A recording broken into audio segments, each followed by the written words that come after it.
it's very simple to modify what you need for that actual customer. If they don't want any switches at all and it's only an annunciator, okay, turn the switches off.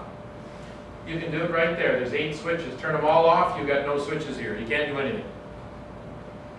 And I've had inspectors do that. But it makes it nice. You can adapt on the job site without having to redesign the whole system. Remote annunciators will fit in houses as simple as this. If it's only a 24 zone, or if actually that's got 32 LEDs. If you're going to have anything bigger, then you can put a housing with 2 windows on it, which will allow you to add more LEDs. That's an adder module that's added, a RAX 1048. Then you'll have all you ever wanted. They can be used outside. There is a weather-resistant one.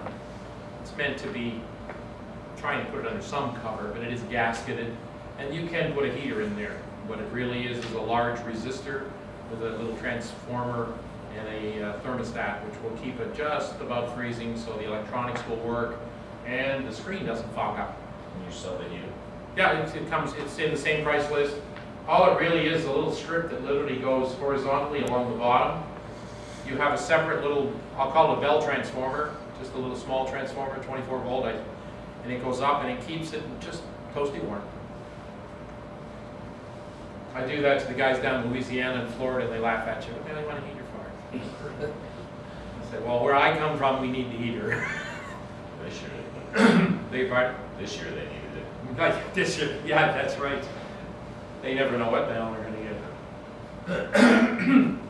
Now, this, you guys are getting a little sneak preview. I'm saying November, it may happen before that. We're almost at a point, you know,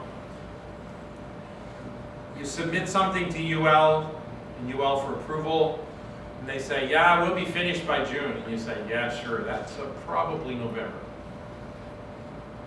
Because they have no idea what date and time is, I don't think. We're not sure when we'll get that final approval that we can actually ship it. It's finished. In fact, they're probably in stock, aren't they? Some being made. He's the same as I am. We don't want to commit. When are you going to get it? No. This is a powerful beast. This is very capable. It's going to allow you to be extremely competitive. And its cost is going to set you back. Because what it's capable of. Let's have a quick review. It's in a red box or a white box. Obviously, you can see here we can have optional LEDs if you want it, or it can be blacked out and you don't need it. What you will get, the 3500, which is what it's going to be called, is an addressable fire alarm control panel. It supports up to 3 loops of what we call advanced protocol. It will operate, this detector that's on the ceiling here somewhere, we don't even have any in here, the ones are in the hall or what have you, that operates on what we call a clip mode. That's basic polling mode. Faraday used it, we use it on some of our other panels, etc. What it does is it polls all the devices, and it's constantly polling. The advanced protocol excuse me, works on a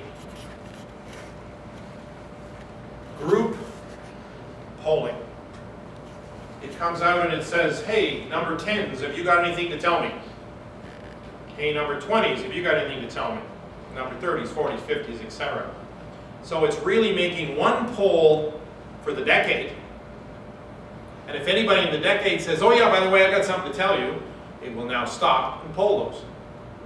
So what it does is it allows you to cover a lot more ground.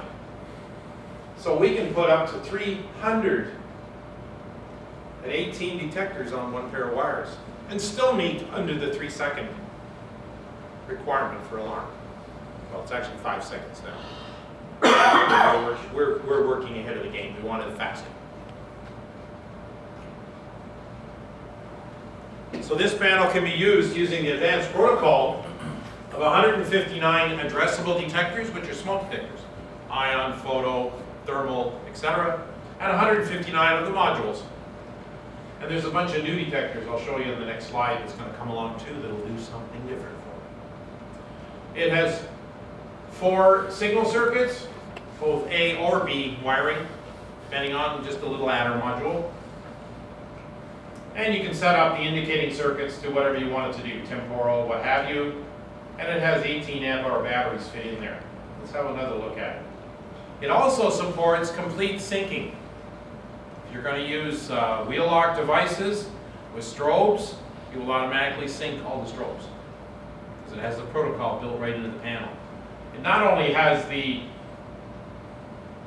wheel lock protocol, it has protocol for MCCO, system sensor, Gentex, wheel lock, etc., etc. It'll cover just about any one. I mean, one per panel. So if you're going to sync wheel lock, you'll use wheel lock on that panel. It has optional 32 and 64 LEDs. That's the ones that are on the front. So if you have that one inspector that absolutely wants that LED on the front of the panel, fine. Bolt on a simple little annunciator, program it up, and you're done. If he doesn't want it, you don't put him in. So it's called an option. It's one little simple module to add. It does 2-stage. I don't think you guys care about that. That's those crazy Canucks north of the border. They like to have a different system. It's called 2 stages. We alert the people and then we evacuate them. We don't just evacuate them. So it's a little different world. Alarm verification. Do you guys use that in this area, or do you know? You know what I mean by alarm verification? No? Yes? You don't know? That's easy, I can tell you. Alarm verification, it's used almost extensively in Europe. What it is the smoke detector, when it detects smoke, or products of combustion if you want it, it will go into alarm and immediately reset itself. And it will go into what's called a pre-alarm state.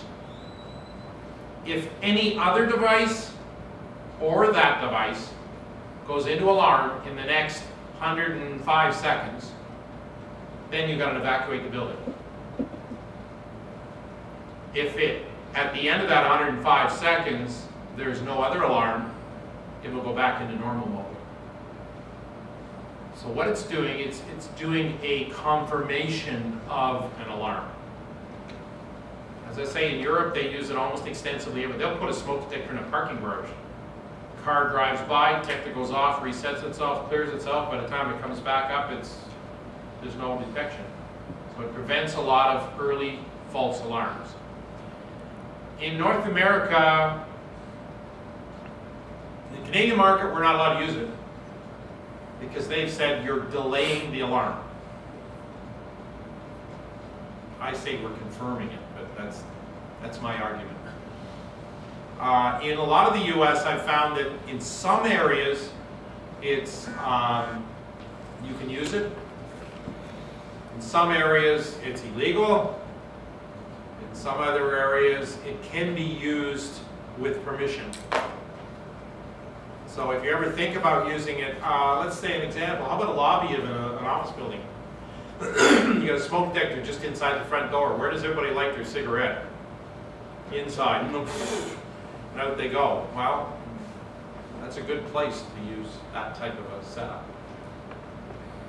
Again, I don't know what it's like here. Anybody know? You should be talking to technicians. Or they will know for sure probably whether you can use it or not. They probably would frown upon it. Yeah, most of the country is like that, but there's a few areas that will allow it to be used. And that's a good example where you can use a pre-alarm where there's a chance of false alarm.